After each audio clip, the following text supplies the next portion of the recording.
मोहतरम नाज़रीन आदाब, जी टुडे न्यूज़ में आप सभी का खैर मक़दम है। बोधन म्यूनसिपल बल्दिया में तमाम काउंसलर्स और चेयरमैन की 5 साला मियाद ख़त्म होने के मौके पर एक शानदार प्रोग्राम मुनक़्क़िद किया गया।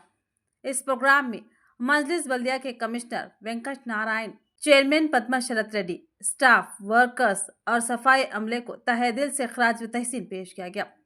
प्रोग्राम के दौरान पद्मा शरत रेड्डी और कमिश्नर साहब ने तमाम काउंसलर्स, स्टाफ और सफाई अमले की शालपोशी व गुलपोशी की। इस तकरीब में बोधन के असिस्टेंट कमिश्नर ऑफ पुलिस और SHO वेंकट नारायण मेहमान खुसूसी के तौर पर शिरकत की। तमाम काउंसलर्स ने अपनी खिदमात के दौरान होने वाली मुमकिना गलतियों पर स्टाफ और कमिश्नर से माजरत तलब की और 5 साल ताउन पर इज़हार तशक्कुर किया। सहाफ़ियों की खिदमात का एतराफ़ करते हुए उनका भी खुसूसी तौर पर शुक्रिया अदा किया गया।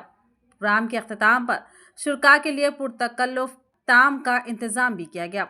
इस यादगार तकरीब ने मजलिस बल्दिया के अमले और अवाम के दरमियान मोहब्बत और ताउन की मिसाल कायम की।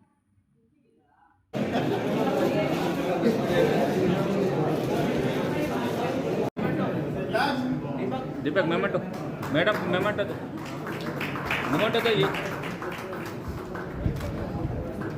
నేను తక్కువ మాట్లాడుతున్నాను ఎందుకంటే సిఎస్ మేడం ఇప్పుడు వీడియో కాన్ఫరెన్స్ పెట్టింది, అర్జెంట్గా రమ్మని ఇన్ఫర్మేషన్ వచ్చింది. నేను చైర్పర్సన్ మేడం పర్మిషన్ తీసుకున్నంత వెళ్ళిపోదామని చెప్పేసి నేను అందరికీ సారీ చెప్తున్నాను. ముఖ్యంగా ఇక్కడ నేను ఫిబ్రవరి 15, 2024 నాడు కమిషనర్గా జాయిన్ అయినాను. అప్పటి నుంచి ఇప్పటి వరకు మన 28 మంది వార్డు కౌన్సిలర్స్ అండ్ దాంతోపాటు కౌన్సిల్ సభ్యులు, సిబ్బంది అందరూ కూడా ఒక ఫ్రెండ్లీ అట్మాస్ఫియర్లో టౌన్ డెవలప్మెంట్లో ప్రతి ఒక్కరు సహకరించారు. వారందరూ కూడా నేను ముందుగా మున్సిపాలిటీ బోధన తరపున నా పర్సనల్గా కూడా అందరికీ కృతజ్ఞత తెలియజేస్తున్నాను. ఇంకొకటి,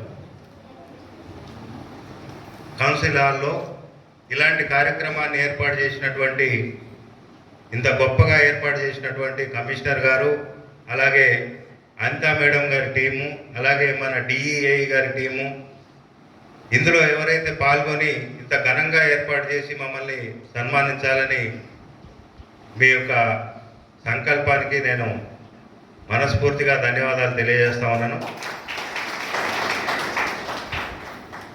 అలాగే 2020 జనవరి 27వ తారీఖున ఈ కౌన్సిల్లో మేము అడుగుపెట్టడం జరిగింది.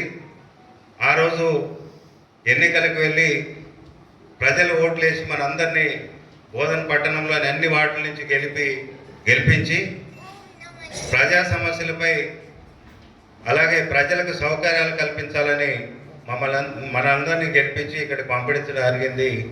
అలాగే కౌన్సిల్ రాగానే అప్పుడున్న ప్రభుత్వం పట్టణ ప్రగతి కార్యక్రమం పేరు మీద ముందుగా శానిటేషన్ని మెరుగుపరచాలనే ముఖ్య ఉద్దేశంతో పట్టణ ప్రగతి కార్యక్రమాన్ని తీసుకొని ముందుకు పోవడం జరిగింది. ఆ రోజు మనం ఎన్నికైనప్పుడు స్వామినాయక్ గారు కమిషనర్గా ఉన్నారు. అలాగే జిల్లా కలెక్టర్ నారాయణ రెడ్డి గారు వారు ముందుండి సూచనలతో మనకి ముందుకు నడిపించడం జరిగింది. ఆ పట్టణ ప్రగతి కార్యక్రమంలో మన బోధన పట్టణంలోని వార్డులన్నిటినీ నీట్గా